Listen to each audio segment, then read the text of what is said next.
எல்லாருக்கும் வணக்கம். Welcome to Dharsha's kitchen. இன்றைக்கி நம்ம சேனலில் மரவள்ளி கிழங்க அவிச்சு இந்த மாதிரி வறுவல் செய்கிறது எப்படி பண்ணுறதுன்னு தாங்க பார்க்க போகிறோம். இந்த ரெசிபி சாப்பிட்றதுக்கு ரொம்ப டேஸ்ட்டாகவும் இருக்கும், ரொம்ப ஹெல்த்தியாகவும் இருக்கும். நம்மளுக்கு சின்ன குழந்தைங்களுக்குலாம் சாப்பாடுக்கு இது செஞ்சு கொடுத்தோம்னா ரொம்ப இன்ட்ரெஸ்ட்டாக சாப்பிடுவாங்க. இந்த ரெசிபியை எப்படி பண்ணுறதுன்னு பார்க்கலாம் வாங்க, வீடியோக்குள்ளே போகலாம்.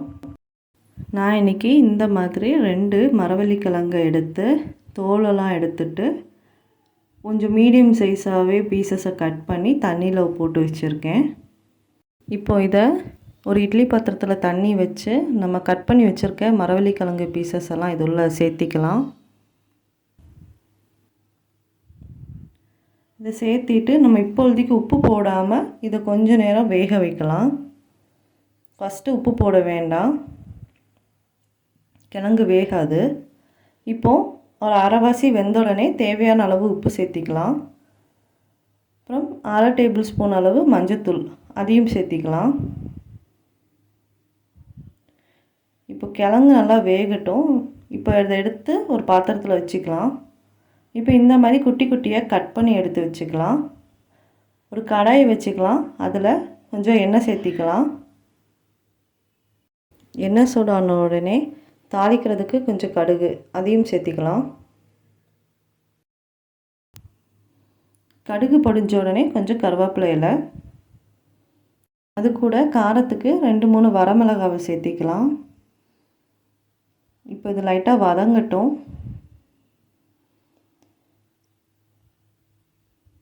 இப்போ இதில் நம்ம கட் பண்ணி வச்சுருக்க மரவள்ளி கிழங்கை உள்ளே சேர்த்திக்கலாம். இதை ஒரு டைம் எல்லா இடத்துலையும் படுற மாதிரி நம்ம நல்லா மிக்ஸ் பண்ணி விட்டுக்கலாம்.